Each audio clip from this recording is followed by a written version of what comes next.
Assalamualaikum warahmatullahi wabarakatuh. Kembali lagi di channel Berita Mistis.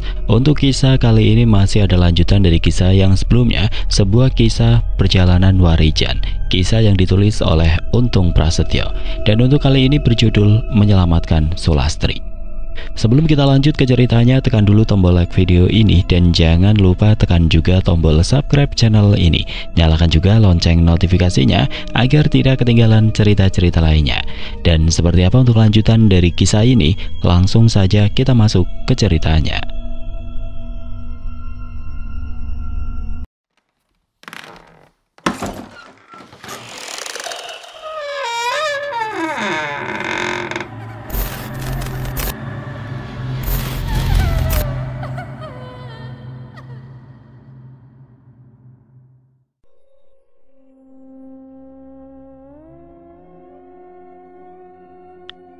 Setelah pertempuran hebat melawan Ki Lengko dan para makhluk gaib perewangannya, Warijan pun memilih untuk kembali ke desa, tempat tinggal Pak Joko. Selain ingin menempatkan Lembu Wisa di tempat yang sudah lama menjadi rumah bagi makhluk dari bangsa jin itu, tentunya Warijan juga ingin kembali bertemu dengan Sulastri, anak dari Pak Joko. Ki Condrowongso yang sebelumnya telah mengembalikan Braja Musti ke kerajaan gaibnya itu, bersedia menemani Warijan dalam melanjutkan laku lampahnya. Hal itu disebabkan oleh luka parah yang dialami oleh Braja Musti dan juga Lembu Wisa yang mengharuskan mereka untuk memulihkan diri dan mengumpulkan kembali energi murni mereka. Dalam perjalanan kembali ke desa tempat tinggal Pak Joko, suasana terasa lebih tenang. Meski malam masih menyisakan gelap pekatnya, Warijan berjalan perlahan, diiringi Ki Condrowongso yang tampak santai namun tetap waspada. Udara malam yang dingin terasa menyegarkan, seakan menjadi penawar kelelahan setelah pertempuran besar yang baru saja mereka lalui. Luka-luka Braja Musti dan Lembu Wisa memang parah, ujar Ki Condrowongso sambil menopang tongkatnya, memecah keheningan. Tapi mereka akan pulih kembali, Le. Jangan terlalu khawatir. Kedua makhluk itu bukan makhluk biasa. Dengan waktu yang cukup, mereka akan kembali lebih kuat. Warijan mengangguk sambil menatap langit yang mulai menunjukkan tanda-tanda fajar. Aku tahu, Ki, tapi aku merasa ada sedikit beban dalam hatiku. Mereka telah banyak membantu, ya aku belum bisa memberikan perlindungan untuk mereka. Itulah resiko dari jalan hidup yang kau pilih, Le, jawab Ki Condrowongso sambil tersenyum kecil. Melindungi orang lain seringkali kau sendiri harus menghadapi bahaya. Tapi ingat, yang kau lindungi bukan hanya manusia, tapi juga makhluk-makhluk yang setia padamu. Mereka tahu resikonya, dan mereka tetap memilih mengabdi. Itu sudah cukup, ucap Ki Condro mencoba meyakinkan kembali hati Warijan. Warijan menghela nafas panjang, pikirannya pun berganti pada Sulastri. Ia tidak hanya ingin memastikan keselamatan keluarga Pak Joko, tetapi juga ingin sekali lagi melihat wajah gadis itu. Ada perasaan yang terus menguat di hatinya, meski ia tahu bahwa jalan hidupnya yang penuh bahaya tidaklah cocok untuk seseorang seperti Sulastri. Apakah sampean tidak mengeluarkan energi terlalu banyak, Ki? Bukankah dengan terus berada di sampingku, kau hanya akan membuang-buang energimu? Tanya Warijan kepada Ki Condrowongso yang terus berjalan di samping Warijan, layaknya seorang manusia biasa. Ki Condrowongso tersenyum tipis mendengar pertanyaan Warijan. Ia melirik pemuda itu sejenak, lalu kembali menatap jalan setapak di depannya. Tongkat kayunya mengetuk tanah dengan irama pelan, seolah mencerminkan ketenangan dan kebijaksanaan yang dimilikinya. Energi tua sepertiku ini tidak habis begitu saja, Le, jawab Ki Condrowongso dengan nada santai. Jangan pikir aku membuang-buang tenaga hanya karena berjalan di sampingmu seperti ini. Yang kau lihat hanyalah penampakan yang kubuat sederhana. Energi asliku tetap utuh, terpelihara di dalam tubuh gaibku. Tapi Ki, bukankah setelah mengalahkan Ki Lengko, sampean juga telah mengeluarkan banyak kekuatan? Aku khawatir jika sampean tidak memiliki cukup tenaga untuk melindungi diri sendiri, balas Warijan yang masih menyimpan sedikit keraguan. Ki Condrowongso tertawa kecil, suaranya seperti angin yang berembus lembut di antara pepohonan. Kau terlalu banyak mengkhawatirkan sesuatu, Le. Aku ini bukan bocah kemarin sore seperti Braja Musti yang ceroboh menghabiskan energinya hanya untuk memamerkan kekuatan. Aku sudah menjalani laku tapa selama ratusan tahun. Aku tahu kapan harus menggunakan energi dan kapan harus menyimpannya. Kau ini orang baik, Le. Kau mungkin belum sadar, tapi kehadiranku di sampingmu bukan semata untuk melindungimu. Kau sedang belajar banyak dariku, dari cara aku berpikir, bertindak, dan menyikapi dunia gaib ini. Itu adalah bentuk perlindungan yang lebih besar, karena pada akhirnya kau harus menghadapi semuanya sendiri. Perkataan itu membuat Warijan terdiam sejenak. Ia merasa bahwa apa yang dikatakan Ki Condrowongso benar adanya. Jalan hidup yang ia pilih memerlukan kekuatan, keberanian, dan kebijaksanaan yang tidak bisa selalu digantungkan pada makhluk lain, baik dari golongan manusia maupun golongan jin dan makhluk gaib lainnya. Ia pun mengangguk pelan, lalu melanjutkan langkahnya dengan keyakinan yang lebih mantap. Itulah kenapa aku meminta Brajamusti untuk kembali ke kerajaannya. Dia juga harus belajar menjadi seorang pemimpin sejati, belajar menjadi bijaksana, dan yang terpenting, dia harus melatih diri agar tidak bergantung pada wadah tertentu. Karena bagiku, makhluk-makhluk gaib yang masih menempati sebuah wadah belumlah memiliki kekuatan yang besar, ujar Ki Condrowongso menjelaskan. Warijan mendengarkan dengan seksama penjelasan Ki Condrowongso. Kata-kata itu terasa penuh makna, terutama bagi seseorang seperti dirinya yang masih belajar memahami dunia gaib dan segala aturan di dalamnya. Jadi menurut sampean, sosok makhluk gaib itu baru bisa dianggap kuat jika ia mampu berdiri tanpa bergantung pada wadah atau media apapun? Tanya Warijan mencoba memahami lebih dalam. Ki Condrowongso mengangguk pelan, tatapannya menerawang ke depan. Betul, wadah itu ibarat tongkat untuk yang pincang, berguna tapi tidak sejati. Makhluk gaib yang sejati adalah yang mampu memusatkan energinya tanpa bantuan benda atau tempat tertentu. Mereka berdiri di atas kekuatan murni mereka sendiri. Itulah yang aku butuhkan dari Brajamusti, dan itulah yang akan membuatnya menjadi pemimpin yang layak bagi kerajaannya, balas Ki Condro dengan bijak. Tapi Ki, bukankah proses seperti itu sulit dan membutuhkan waktu yang panjang? Apalagi bagi makhluk seperti Brajamusti yang sudah begitu lama bergantung pada keris pusaka sebagai tempat tinggalnya. Segala hal yang berharga memang tidak pernah mudah, Kau sendiri tahu itu, bukan? Bukankah jalan yang kau tempuh ini juga penuh dengan kesulitan?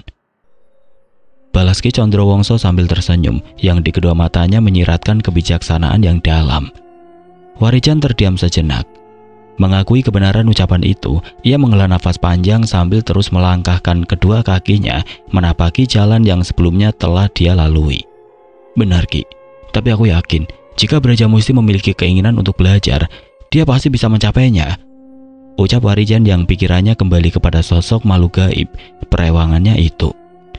Aku juga percaya itu, Brajamusti memiliki kemauan yang keras, dia juga pantang menyerah. Maka dari itu selama ratusan tahun aku berusaha melindunginya dari makhluk-makhluk gaib yang mengkhianati ayahnya.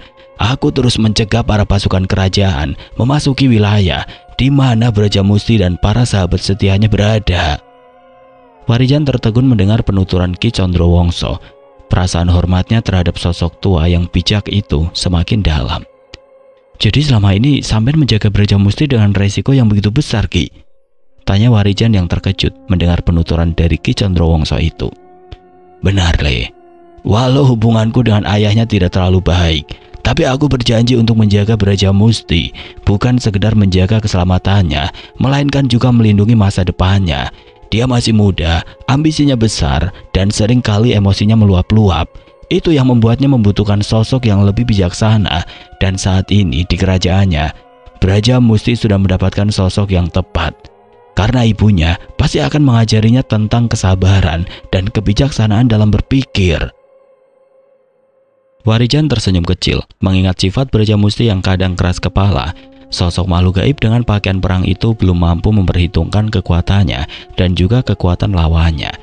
Di saat pertempuran berlangsung, dia masih sering melakukan pertarungan yang hampir tidak pernah dimenangkannya tanpa bantuan dari sosok makhluk lain. Aku juga merasakannya, Ki. Dia seringkali terlalu bersemangat dalam bertindak, sampai kadang aku harus menenangkannya, ucap Warijan sambil tersenyum. Itu benar, tapi justru disitulah kekuatan sejatinya, Kalau dia mampu mengendalikan amarah dan memahami makna sejati dari kepemimpinan, dia akan menjadi sosok yang sangat kuat, tidak hanya sebagai makhluk gaib, tapi sebagai pemimpin di kerajaannya. Tanpa terasa Warijan yang terus berjalan di samping Ki Condrowongso sudah melewati beberapa desa, dan ketika mereka sudah mendekati desa tempat di mana Pak Joko tinggal, matahari mulai muncul di ufuk timur. Desa itu masih tenang. Sebagian besar penduduknya masih terlelap. Warijan dan Ki Condrowongso berhenti sejenak di pinggir hutan, memandang ke arah desa. "Apa rencanamu sekarang, Le?" tanya Ki Condrowongso. "Aku ingin menempatkan Lembu Wisa di tempatnya semula, tempat yang ia sebut sebagai rumahnya. Dan selain itu, aku juga harus memberitahu Pak Joko bahwa ancaman dari Ki Lengko telah berakhir. Tapi lebih dari itu, aku harus memastikan bahwa desa ini tetap aman." "Bagus, aku akan mendukungmu sejauh yang aku bisa. Tapi ingat, ancaman seperti Ki Lengko bukanlah yang terakhir. Kau harus selalu siap, Jan." Sesampainya di desa, Warijan langsung menuju ke sebuah pohon besar yang ada di tikungan jalan, yang berada tidak jauh dari rumah Pak Joko. Kondisi desa yang sepi kala itu membuat Warijan leluasa untuk melepas Lembu Wisa untuk kembali ke pohon besar tersebut. Setelah sebelumnya berada di batu berwarna hijau yang dia temukan setelah pertemuannya dengan Mas Joyo. Dengan bantuan energi dari Ki Condrowongso, Lembu Wisa pun mulai bergerak masuk ke dalam pohon untuk memulihkan kembali kekuatannya setelah pertempuran gaib yang melukai dirinya. Sesampainya di pohon besar itu, Warijan berhenti sejenak, memandang ke arah pohon yang menjulang tinggi dengan akar-akar besar yang mencengkram tanah. Pohon itu tampak angker di bawah sinar rembulan yang redup. Namun aura yang terpancar darinya memberikan kesan perlindungan, seperti sebuah tempat yang memang ditakdirkan untuk menjadi rumah bagi makhluk seperti Lembu Wisa. "Disinilah kau akan bersemayam, Wisa. Aku tahu tempat ini akan membantumu pulih kembali. Selain itu yang terpenting adalah kau harus menjadi penjaga desa ini dari ancaman gaib lainnya," ucap Warijan dengan suara tenang namun tegas. "Di sini kau akan lebih kuat dan kelak bisa menjadi pelindung desa ini, bukan lagi alat bagi mereka yang tamak, Wisa," sambung Ki Condrowongso yang mulai menggunakan kekuatannya hingga tongkat kayunya memancarkan sinar lembut yang membungkus pohon itu. Lembu Wisa yang masih dalam berwujud energi gaib perlahan melayang dari batu hijau yang menjadi tempatnya setelah pertempuran gaib. Tubuh besar dengan sisik hitam berkilauan itu mulai bergerak mendekati pohon. Dan ketika ia menyentuh permukaannya, akar-akar besar mulai bergerak, seolah menyambutnya. Energi dari Lembu Wisa terhisap perlahan ke dalam pohon, disertai cahaya redup yang menyala dan meredup beberapa kali, seperti nafas yang mengalir. "Aku sangat berterima kasih kepada sampean Tuan Warijan, dan juga Ki Condrowongso." Suara Lembu Wisa terdengar bergetar dari dalam pohon, seperti gema yang menyatu dengan batang dan daun-daunnya. "Aku akan menjaga tempat ini dan memastikan tidak ada lagi yang menyalahgunakan kekuatanku lagi." "Itulah yang seharusnya kau lakukan, Wisa. Kehidupan ini terlalu berharga untuk dikuasai oleh keserakahan." "Kau telah membuat keputusan yang tepat, Le. Pohon ini kuat, tua, dan penuh energi alami. Lembu Wisa akan mendapatkan perlindungan dan kekuatan dari tempat ini. Tapi ingat, jika suatu hari kau membutuhkannya, kau harus bijak memutuskan kapan dan bagaimana menggunakannya," ujar Ki Condrowongso menambahkan. Setelah memastikan proses itu selesai, Warijan memandang ke arah pohon yang kini tampak lebih hidup, dengan dedaunan yang bergerak meskipun angin berhenti berhembus. Beberapa saat kemudian Warijan pun mulai melangkahkan kakinya, meninggalkan pohon tua tersebut untuk menuju ke arah gapura desa. Hatinya mulai berdebar kembali ketika rumah yang dia tuju sudah mulai terlihat. Rasa yang bercampur aduk dalam hatinya itu membuat Warijan menghela nafas panjang dan memastikan jika gadis yang telah mencuri hatinya itu dapat kembali ditemuinya. Akan tetapi semua yang telah dibayangkan oleh Warijan tidak seperti kenyataan yang terjadi. Pagi itu di rumah Pak Joko sudah berkumpul beberapa warga yang merupakan sanak saudara dari Pak Joko. Mereka terlihat lesu dengan wajah yang diselimuti kecemasan. Warijan menghentikan langkahnya sejenak di luar pagar, mencoba menangkap suasana, lalu mendengar suara pelan namun penuh ketegangan dari salah seorang warga yang berdiri di dekat pintu. "Mungkin ini semua ada hubungannya dengan peristiwa itu, Mas," ucap lelaki parubaya yang berbicara dengan nada berat. Warijan segera melangkah masuk. Pandangannya menyapu kerumunan orang yang saling berbisik. Ia langsung mencari Sulastri, tetapi tidak menemukan gadis itu di antara mereka, yang tentunya membuat kekhawatirannya semakin membuncah. "Ada apa, Pak? Apa yang sedang terjadi di sini?" tanya Warijan dengan nada yang menunjukkan rasa cemas yang tidak mampu ia sembunyikan. Pak Joko yang duduk di kursi bambu dengan kepala tertunduk mengangkat pandangannya perlahan. Mata lelaki tua itu sembab, menunjukkan ia telah melewati malam yang berat. Sulastri mas, Sulastri anak saya, dia hilang sejak semalam. Jawab Pak Joko dengan suara parau, seakan-akan setiap kata adalah beban yang berat. Hilang? Bagaimana bisa Pak? Apa yang sebenarnya terjadi? Pak Joko menghela nafas panjang, dan dengan suara yang terbata-bata dia mulai menceritakan apa yang telah terjadi sebelum Sulastri menghilang. Setelah sampean pergi, hari itu keluarga Pak Supeno tiba-tiba datang untuk melamar Sulastri. Anak dari Pak Supeno yang juga merupakan cucu dari Mbak Lura Maharto itu mengaku sudah lama jatuh hati kepada Sulastri. Namun sepertinya Sulastri tidak menyukai Mas Darjo, anak dari Pak Supeno itu mas. Karena hal itulah, sepertinya Sulastri memilih untuk pergi dari rumah ini karena saya tidak dapat menolak lamaran itu mas. Imbu Pak Joko yang wajahnya tergambar rasa penyesalan yang sangat mendalam. Jika saja Pak Joko menolak lamaran itu, kemungkinan besar keluarga Pak Joko akan mati mas, karena semua warga desa tahu bagaimana sepak terjang dari Pak Supeno dan juga Mbak Lura Marto. Sambung seorang lelaki parubaya yang ikut menjelaskan permasalahan yang sedang dihadapi keluarga Pak Joko kala itu. Selain menjadi orang terkaya di desa ini, Pak Supeno memiliki seorang dukun sakti yang sangat patuh kepadanya. Imbu pria yang bernama Pak Gandu itu. Warijan mendengarkan penjelasan dari Pak Joko dan Pak Gandu dengan hati yang semakin berat. Penjelasan itu menguak realitas suram yang selama ini tersembunyi di balik kekayaan dan kekuasaan keluarga Pak Supeno. Dia bisa merasakan tekanan besar yang dialami Pak Joko, tapi hatinya tetap dipenuhi dengan kekhawatiran tentang keberadaan Sulastri. Jadi Sulastri pergi karena tidak ingin dipaksa menikah dengan Mas Darjo? Tanya Warijan untuk memastikan. Iya mas, Sulastri anak yang baik. Sepertinya dia tidak ingin menambah beban saya. Tapi saya juga tidak tahu harus bagaimana. Jika saya menolak lamaran itu, keluarga kami bisa celaka. Saya berada di antara dua pilihan yang sama-sama sulit. Jawab Pak Joko sambil mengangguk pelan, dengan kedua matanya yang masih berkaca-kaca. Warijan menghela nafas panjang, lalu menatap Ki Condrowongso. Perasaannya tidak karuan mendengar semua kenyataan yang terjadi di desa itu.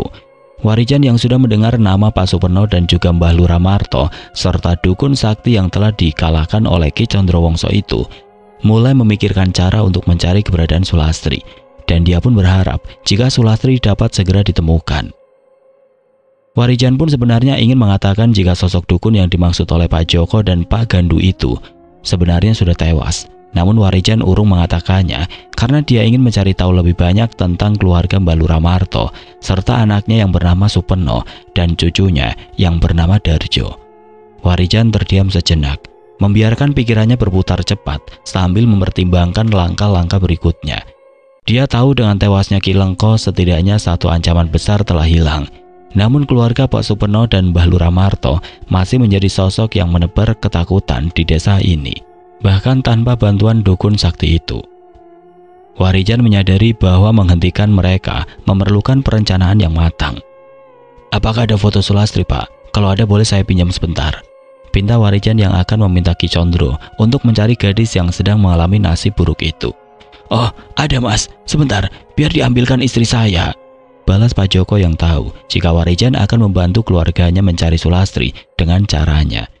Ki, aku ingin sampean cari keberadaan Sulastri. Selain itu aku juga ingin tahu lebih banyak tentang keluarga Mbak Lura Marto, termasuk anak dan cucunya itu. Pinta Warijan melalui batinnya kepada Ki Condrowongso. Ki Condrowongso mengangguk pelan tanda dia mengerti, dan setelah sesaat memandangi foto Sulastri yang sedang dipegang Warijan, Ki Condrowongso pun langsung melesat pergi untuk mencari keberadaan Sulastri. Sosok makhluk gaib yang memiliki kesaktian tinggi itu memang tidak terikat sumpah atau janji dengan Warijan. Tapi sepertinya sosok Ki Condro sudah menemukan seseorang yang dikehendakinya dan bersedia membantu tanpa syarat apapun. Warijan memandangi foto Sulastri di tangannya. Wajah gadis itu dengan senyum lembut dan mata yang penuh harapan, seolah memohon agar dia segera ditemukan. Tekad Warijan semakin kuat. Dia tahu, meskipun Ki Condrowongso telah melesat untuk menjalankan tugasnya, tugas Warijan belum selesai. Dia harus memastikan tidak ada langkah yang terlewat dalam usahanya membawa pulang Sulastri. Mas, saya hanya bisa berdoa semoga Sulastri ditemukan dengan selamat. Kalau ada yang bisa saya bantu, katakan saja mas, ucap Pak Joko dengan ekspresi penuh harap. Pak, Doa Bapak dan keluarga sudah lebih dari cukup. Tapi sementara ini, saya sarankan Bapak dan keluarga tetap di rumah. Jangan sampai keluarga Pak Supeno mencurigai kita sedang melakukan sesuatu. Balas Warijan sambil menoleh ke arah Pak Joko dan tersenyum samar. Sambil mengantongi foto Sulastri, Warijan memusatkan pikirannya pada energi milik Ki Condrowongso. Selain dia juga percaya bahwa Ki Condrowongso akan menemukan petunjuk penting dalam pencariannya. Dalam hati Warijan merasa bersyukur atas kehadiran sosok gaib yang telah membantunya tanpa pamrih. Semoga aku tidak terlambat, gumam Warijan pada dirinya sendiri.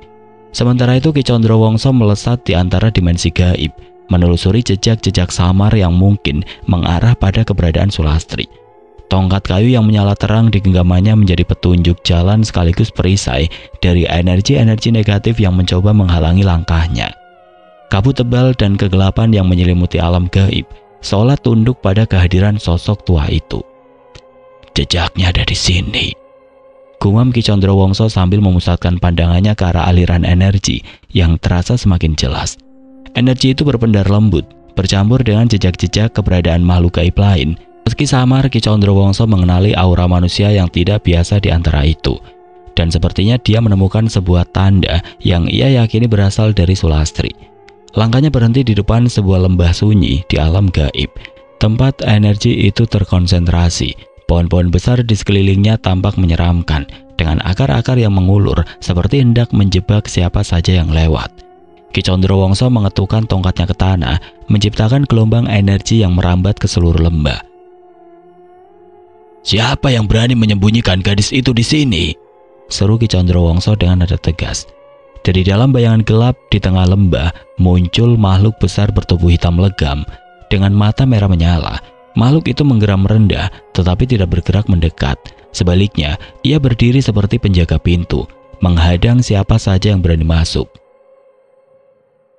Jadi kau pelindung tempat ini ya? Tanya Ki Condrowongso dengan nada dingin.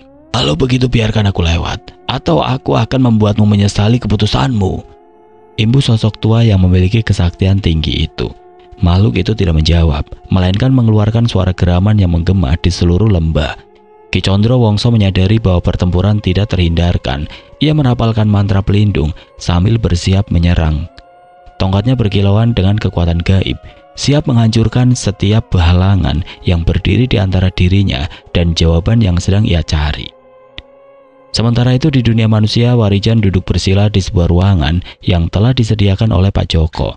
Ia mencoba menyelaraskan energinya dengan Ki Condrowongso, memastikan ia dapat segera bertindak jika diperlukan. Dalam hati ia berdoa agar Sulastri segera ditemukan, selamat dan tidak terjebak lebih dalam kekejaman keluarga Mbah Luramarto. Tidak lama kemudian Warijan merasakan energi Ki Condrowongso yang seolah memberi tanda keberadaannya. Dan dengan tekad yang bulat, Warijan pun langsung meraga sukma setelah memperkuat energi pelindung yang melindungi tubuh kosongnya. Selain itu, Warijan yang mulai kehilangan kendali atas emosinya terpaksa meminta Lembu Wisa untuk berjaga mengelilingi rumah Pak Joko untuk mengantisipasi jika terjadi sesuatu yang tidak diinginkan. Tanpa sedikit pun rasa ragu, Warijan menarik nafas dalam-dalam, memusatkan seluruh energinya untuk memperkuat ajian Pamongrogo. Setelah memastikan lingkaran pelindung itu cukup kuat untuk bertahan dari serangan apapun, ia memejamkan mata dan merapalkan mantra untuk keluar dari tubuhnya. Dalam sekejap, sukma Warijan melesat keluar, bergerak cepat mengikuti tanda energi yang dikirimkan Ki Condrowongso. Ia merasakan gelombang energi yang intens, sebuah pertanda bahwa Ki Condrowongso sedang menghadapi sesuatu yang luar biasa di alam gaib. Sementara itu Lembu Wisa yang masih memulihkan kekuatannya dengan sigap memenuhi permintaan Warijan. Makhluk itu bergerak perlahan, mengelilingi rumah Pak Joko dengan mata yang terus waspada. Energinya yang masih belum sepenuhnya pulih membuatnya lebih berhati-hati. Namun ia tetap menunjukkan kesetiaannya pada Warijan. Jangan khawatir, aku akan memastikan tidak ada yang berani mendekati tempat ini, gumam Lembu Wisa meski ia tahu Warijan tidak mendengarnya. Di alam gaib, Warijan tiba di lembah sunyi tempat Ki Condrowongso berada. Ia melihat sosok Ki Condro berdiri dengan tongkatnya menghadapi makhluk besar yang tampak seperti raksasa gaib, dengan tubuh hitam pekat dan aura mengerikan yang menyelimuti. Ki, aku di sini, ujar Warijan mendekati Ki Condrowongso. Bagus Le, Aku membutuhkanmu untuk membawa Sukma gadis itu pergi dari tempat ini. Biar aku yang menghadapi makhluk ini. Dan pastikan kau membawa Sukma gadis itu kembali ke tubuhnya, ujar Ki Condrowongso menjelaskan. Apa kau bisa mencari raga dari gadis itu, Le? Kenapa aku baru teringat hal kecil semacam ini di saat-saat keadaan sedang genting? Imbu Ki Condrowongso yang belum sepenuhnya tahu kemampuan yang dimiliki oleh Warijan. Bisa, Ki. Aku sudah pernah mempelajari energi dari dua alam. Semoga apa yang telah aku pelajari itu bisa aku gunakan di saat-saat penting seperti ini, balas Warijan yang langsung melesat pergi ke tempat Sukma Sulastri berada. Warijan tiba di sebuah tempat yang penuh dengan kabut tipis, serta suara-suara berbisik, mulai mempersiapkan sebuah ajian untuk menyerang. Namun di tengah tempat itu tiba-tiba ia melihat sosok Sulastri. Sukma gadis itu tampak lemah, seperti terkurung dalam lingkaran energi yang mengikatnya. Sulastri, ucap Warijan dengan lembut. Mendengar ada yang memanggilnya, Sulastri pun membuka matanya perlahan. Wajahnya tampak penuh ketakutan. Tetapi dia merasa ada secerca harapan ketika tahu bahwa ada orang yang dikenalinya datang di tempat yang dia sendiri tidak mengetahuinya. Mas, bagaimana sampean bisa sampai di sini? Bukankah aku sedang berada di alam mimpi? Tanya Sulastri dengan suara lirih. Tidak ada waktu untuk menjelaskannya sekarang. Aku akan membawamu keluar dari tempat ini. Ini bukan mimpi, Lastri, tapi saat ini kau berada di alam gaib. Sekarang bangun dan ayo pergi bersama aku. Ikuti arah yang aku tuju.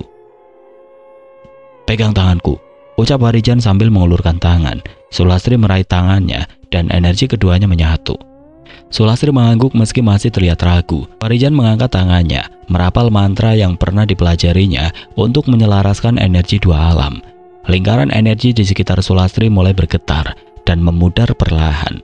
Setelah itu ia menarik Sulastri dan mulai melesat keluar dari kabut pekat, menuju jalur yang akan membawanya kembali ke tubuh fisik gadis itu. Namun sesuatu terasa tidak beres. Energi asing yang kuat tiba-tiba muncul, seperti mencoba menghentikan perjalanan mereka. Ketika Warijan dan Sulastri hampir mencapai jalur untuk keluar dari kabut pekat yang ada di tempat mereka berada, tiba-tiba ada energi asing yang sangat kuat mulai terasa menekan mereka dan menciptakan dinding tidak kasat mata yang menghalangi mereka.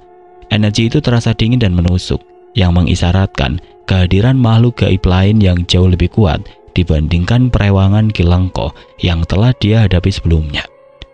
Warijan menghentikan langkahnya, merasakan getaran energi tersebut. Ia menggenggam erat tangan Sulastri, memastikan agar Sukma gadis itu tidak tercerai-berai oleh tekanan energi di sekitarnya. Jangan lepaskan tanganmu, Tri. Apapun yang terjadi, tetaplah bersamaku. Baik, Mas. Tapi apa itu, Mas? Tanya Sulastri sambil memandang ke sebuah tempat dengan suaranya yang dipenuhi ketakutan.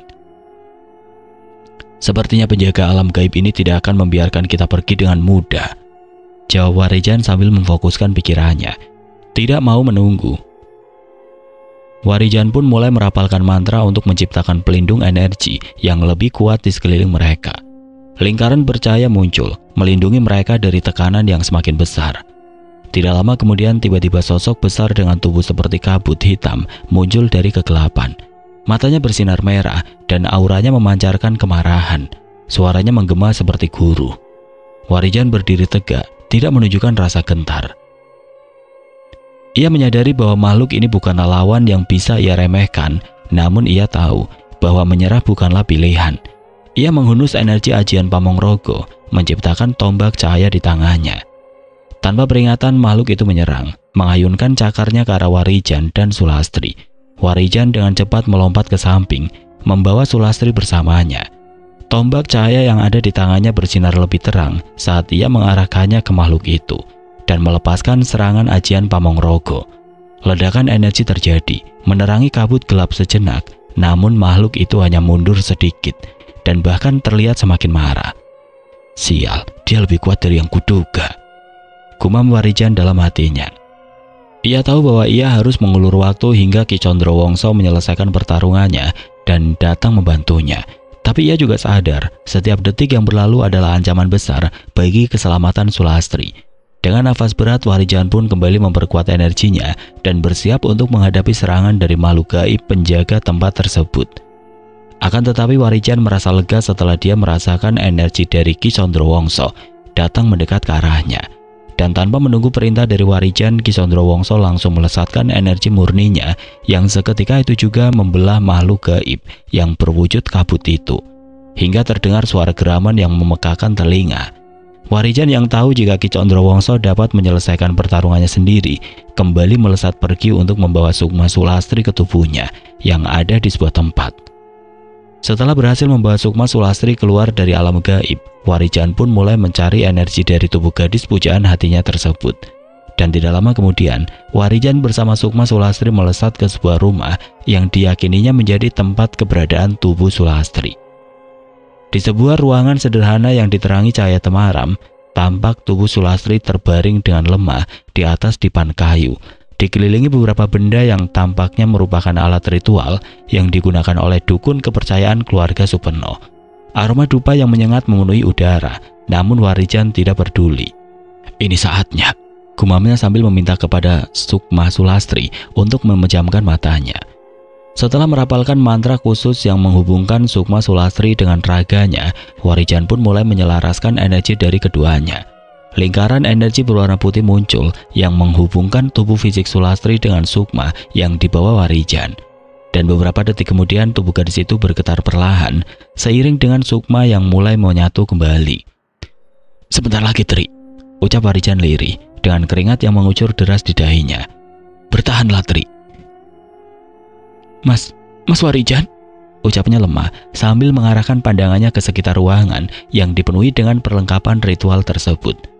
"Beristirahatlah, pulihkan tenagamu. Aku akan kembali ke sini bersama ayahmu dan juga orang-orang yang sedang mencarimu," bisik Sukma Warijan yang terdengar jelas di telinga Sulastri. Sulastri menatap dengan bingung. Matanya masih kabur dan lelah, namun ada rasa tenang yang meresap dalam dirinya setelah mendengar suara lembut Warijan. Perlahan matanya mulai terbuka sepenuhnya dan tubuhnya terasa lebih ringan seiring dengan kesadaran yang dia dapatkan kembali. Sementara itu, kebahagiaan Warijan pun terasa lengkap ketika tiba-tiba saja Ki Condrowongso muncul di hadapannya. Dan tanpa ragu sosok makhluk gaib yang terus membantu Warijan itu meminta kepadanya untuk memikirkan cara menyelamatkan Sulastri dari rumah tersebut. "Kau tahu apa yang harus kau lakukan, Le? Biar aku yang menjaga gadis ini. Sekarang pergilah dan cepatlah kembali," ujar Ki Condrowongso sambil menganggukkan kepalanya. Warijan menatap Ki Condrowongso dengan penuh rasa terima kasih dan kepercayaan. Dalam hatinya ia merasa lega karena Sulastri kini dalam perlindungan Ki Condrowongso yang tidak diragukan lagi memiliki kekuatan luar biasa untuk melindunginya. Sambil menatap Sulastri yang perlahan mulai sadar sepenuhnya, Warijan tahu bahwa tugasnya belum selesai. Dia harus memastikan bahwa ancaman dari keluarga Pak Supeno dan Mbah Lura Marto tidak akan mengganggu lagi. Warijan tahu jika dia tidak segera bertindak, bahaya mungkin masih mengintai. "Jaga dia baik-baik, Ki," ujar Warijan sekali lagi, lalu segera berbalik dan melesat keluar dari ruangan itu. Di luar rumah, suasana desa yang semula terasa begitu sunyi, kini penuh dengan kecemasan dan ketegangan. Warijan tahu bahwa untuk melawan orang-orang seperti Pak Supeno dan Mbah Lura Marto, dia harus menggunakan kecerdikannya dan juga semua kemampuannya. Setelah kembali ke dalam tubuhnya, Warijan pun keluar dari dalam kamar tempatnya melakukan raga sukma. Di ruang tamu masih dipenuhi oleh keluarga Pak Joko dan juga tetangga terdekatnya. Pak Joko yang menaruh harapan besar kepada Warijan pun langsung berdiri menyambut pemuda yang baru dikenalnya itu. Dan dengan wajah yang dipenuhi tanda tanya serta rasa cemas, Pak Joko pun langsung menanyakan tentang keberadaan putrinya. "Bagaimana, Mas? Apakah meditasi yang sampean lakukan tadi membuahkan hasil?" "Puji syukur, Pak. Keberadaan Sulastri sudah dapat saya ketahui. Dan sekarang saatnya kita ke tempat itu," balas Warijan yang membuat Pak Joko serta istrinya dan orang-orang di sana mengucap syukur, walau masih diselimuti tanda tanya besar tentang tempat Sulastri berada. "Di mana, Mas? Katakan tempatnya, biar kami yang menjemputnya," sahut Pak Gandu yang berdiri bersama 3 pemuda lainnya. "Di sebuah rumah besar berwarna kuning. Sepertinya rumah itu adalah rumah yang paling besar dan bagus di desa ini," balas Warijan yang sontak membuat semua orang diam terpaku. "Apakah itu rumah Mbah Lura Marto?" tanya Pak Joko yang kembali duduk dengan tubuh lemah. Siapapun orangnya, kita harus segera menyelamatkan Sulastri. Jika tidak ada yang mau ikut, maka izinkan saya pergi sendiri ke rumah itu, balas Warijan dengan tegas. Tenang Mas, sebaiknya kita mencari cara untuk meminta Sulastri baik-baik. Karena di rumah itu dijaga oleh orang-orang yang memiliki ilmu bela diri tinggi, serta memiliki ilmu-ilmu kawijayan dan ilmu kebal. Saya tahu itu Pak, tapi saat ini Sulastri harus segera dibebaskan sebelum dia ditumbalkan oleh orang-orang itu. Karena saat ini, sepertinya mereka sedang mencari makhluk gaib yang memiliki kekuatan besar setelah Ki Lengko tewas. Balas Warijan yang sontak membuat Pak Joko, Pak Gandu, dan semua orang yang ada di sana terkejut mendengarnya. Apa benar yang sampean katakan itu Mas? Apakah benar Ki Lengko sudah tewas? Tanya Pak Joko dengan wajahnya yang terlihat tegang. Benar Pak, percaya tidak percaya saya bersama teman-teman saya dari bangsa jin berhasil mengalahkan Ki Lengko bersama para perewangannya. Maka dari itu Sulastri sepertinya ingin ditumbalkan dengan tujuan memanggil makhluk gaib lainnya melalui perantara dukun yang lain juga. Tanpa banyak bicara lagi, Warijan pun langsung keluar dari rumah Pak Joko setelah menceritakan apa yang sebenarnya terjadi. Langkahnya cepat seperti diburu waktu. Sementara itu 3 pemuda yang bersama Pak Gandu menyusul di belakang. Mereka sepertinya juga ingin menjadi bagian langsung dari kehancuran keluarga Mbah Luramarto dan Pak Supeno. Warijan melangkah keluar dengan penuh keyakinan. Meski tahu bahaya yang menantinya di rumah besar milik Mbah Luramarto, udara malam yang dingin terasa seperti pertanda akan datangnya pertempuran besar. Langkahnya semakin cepat, sementara 3 pemuda yang bersama Pak Gandu berusaha mengimbangi langkahnya. Warijan dan rombongan kecil itu mendekati rumah besar berwarna kuning milik Mbah Luramarto. Suasana di sekitarnya terasa semakin mencekam. Rumah itu berdiri angkuh di tengah kegelapan, dengan lampu-lampu kecil yang memancarkan cahaya redup, seperti melindungi rahasia kelam di dalamnya. Suara-suara hewan malam terasa aneh, seperti dipengaruhi oleh energi mistis yang melingkupi tempat itu. Mas Warijan, kita perlu rencana, tidak bisa asal masuk, bisik salah satu pemuda. Warijan berhenti sejenak, memusatkan pikirannya. Dia tahu menyerbu langsung bisa berbahaya. Namun waktu juga menjadi musuh mereka. Sulastri harus segera diselamatkan sebelum ritual apapun dilakukan. Salah satu pemuda yang tampaknya lebih berpengalaman dalam urusan bela diri mengusulkan untuk mengamati gerak-gerik penjaga di sekitar rumah. Warijan pun mengangguk, setuju dengan saran itu. Dia melangkah mendekati salah satu pohon besar yang cukup dekat dengan pagar rumah besar itu, memusatkan pikirannya untuk mendeteksi energi gaib atau manusia di sekitarnya. Sementara itu di dalam rumah, Mbah Luramarto bersama Pak Supeno dan dukun baru yang tampak sibuk. Beberapa barang pusaka diletakkan di atas meja besar yang penuh dengan simbol-simbol mistis. Darjo, cucu Mbah Lura, terlihat berdiri dengan tatapan tegang. Tidak ada waktu lagi, kata dukun itu dengan suara berat. Jika kita tidak segera melakukan ritual ini, kekuatan yang tersisa akan sia-sia. Gadis itu adalah kunci untuk memanggil apa yang kita butuhkan. Lakukan, ini demi untuk keberlangsungan keluarga kita, balas Mbah Luramarto dengan sorot mata tajam. Warijan yang mendengar samar-samar percakapan tersebut melalui kemampuan batinnya yang sudah terlatih merasa geram dan semakin terbakar. Tanpa sedikit pun keraguan, Warijan berteriak lantang sambil terus berjalan memasuki rumah besar yang memiliki gapura dengan 2 patung kuda di sisi kanan dan kirinya. Apa yang dilakukan oleh Warijan itu tentunya mengundang orang-orang yang berjaga di rumah itu untuk keluar dan menghampirinya. Dan tanpa mengucapkan sepatah kata pun, Warijan melesat lalu mendaratkan tendangan kerasnya tepat di bagian dada salah seorang penjaga. Ketiga pemuda yang mengikuti Warijan pun tidak mau kalah. Mereka mulai membantu Warijan dengan mencari lawan masing-masing. Pertarungan sengit di halaman rumah besar itu pun terjadi. Suara gemuruh tendangan dan pukulan memenuhi malam yang hening, bercampur dengan teriakan penjaga yang terkejut menghadapi keberanian Warijan dan pemuda-pemuda yang menyertainya. Warijan bergerak dengan gesit, memanfaatkan ilmu bela diri yang tangguh dan energi batin yang ia kuasai. Tendangannya yang bertenaga membuat beberapa penjaga terlempar ke tanah, sementara yang lain mulai ragu untuk mendekat. Salah satu penjaga yang tampak lebih tangguh mendekati Warijan dengan sebilah golok di tangannya. Tanpa gentar, Warijan memutar tubuhnya, menghindari serangan itu dengan lincah, lalu menyarangkan pukulan telak ke pelipis penjaga tersebut. yang membuatnya jatuh tidak sadarkan diri. Di sisi lain, ketiga pemuda yang mendampingi Warijan juga menunjukkan keberanian. Meski tidak memiliki ilmu batin, mereka memanfaatkan kemampuan bela diri mereka untuk melumpuhkan para penjaga. Salah satu dari mereka berhasil menjatuhkan lawannya dengan teknik kuncian yang rapi. Sementara yang lain menggunakan tongkat kayu untuk melawan dua penjaga sekaligus. Dari dalam rumah, suara pertempuran mulai terdengar oleh Pak Superno dan Mbah Luramarto serta Darjo. Mereka menatap dukun yang ada di hadapan mereka dengan wajah penasaran. "Siapa itu? Kenapa penjaga tidak bisa menghentikannya?" tanya Mbah Luramarto dengan wajahnya yang terlihat murka. Dukun itu memejamkan matanya, mencoba merasakan energi di luar. Ketika ia membuka lagi kedua matanya, raut wajahnya berubah menjadi tegang. "Ada sesuatu yang tidak biasa. Energi ini terlalu kuat untuk hanya manusia biasa. Mungkin ini perbuatan mereka yang telah mengalahkan Ki Lengko. Kita tidak boleh kalah. Cepat lanjutkan ritualnya dan pastikan gadis itu tidak bisa dibawa pergi," ujar Mbah Luramarto sambil menggebrak meja. Pak Superno mengangguk meskipun keringat dingin mulai mengalir di dahinya, sementara Darjo berdiri kaku, tidak berani berbicara.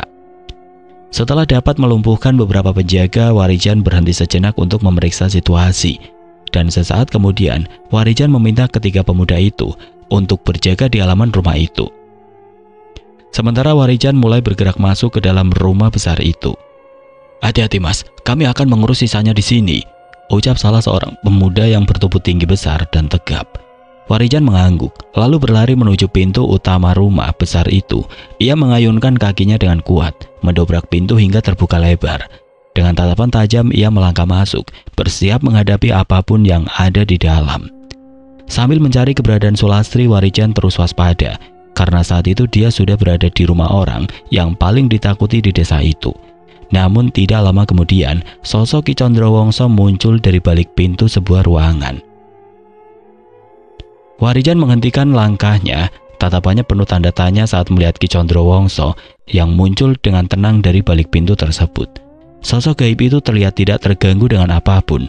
Dia tetap memegang tongkatnya dengan santai, tetapi auranya terasa menunjukkan kewibawaan yang tidak bisa diremehkan. "Semua sudah selesai, Le. Orang-orang Seraka yang haus akan kejayaan itu mereka sudah kulumpuhkan. Tidak ada lagi yang mengancam keselamatan warga desa ini lagi." "Apa maksud sampean, Ki? Bagaimana mereka bisa kau lumpuhkan secepat itu?" "Makhluk-makhluk seperti mereka yang hanya bergantung pada kekuatan jin, perewangan, dan tipu daya bukanlah tandingan bagi energi murni. Saat aku sedang menjaga Sulastri, aku langsung masuk ke ruangan ini dan menghadapi mereka. Dukun itu mencoba menyerangku, tapi serangannya hanya seperti hembusan angin yang menyejukkan wajahku. Sekarang mereka tidak lebih dari sekedar tubuh tidak berdaya, Le. Sukma mereka akan aku jadikan budak yang melayani Braja Musti di kerajaannya." "Lalu di mana Sulastri sekarang, Ki? Apa dia aman?" tanya Warijan yang sontak membuat Ki Condro tersenyum. "Dia ada di kamar bagian belakang. Energinya masih lemah setelah semua yang mereka lakukan, tapi tidak terluka. Pergilah temui dia, Le. Gadis itu sudah menunggumu," balas Ki Condrowongso yang langsung menghilang sebelum Warijan sempat mengucapkan terima kasih malam itu. Tanpa menunggu lebih lama, Warijan segera berlari menuju kamar yang dimaksud. Pintu kamar itu sedikit terbuka. Di dalamnya ia melihat Sulastri duduk di sudut ruangan. Wajahnya pucat, akan tetapi matanya berbinar saat melihat Warijan. "Mas, kau benar datang?" ucap Sulastri dengan suara pelan namun penuh harapan. "Semuanya sudah berakhir, Tri. Kau aman sekarang. Aku akan membawamu kembali pulang," balas Warijan dengan wajah yang mulai terlihat berseri-seri.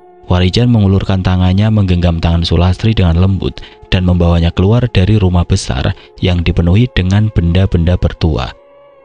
"Sepertinya kau harus menikahi gadis itu, Le," ucap Ki Condrowongso dari balik tabir gaib dengan senyum puas.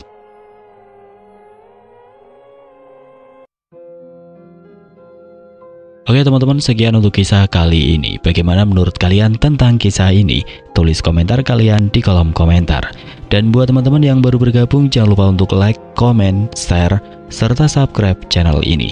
Dan nantikan kisah-kisah horor berikutnya tetap di channel Berita Mistis. Wassalamualaikum warahmatullahi wabarakatuh.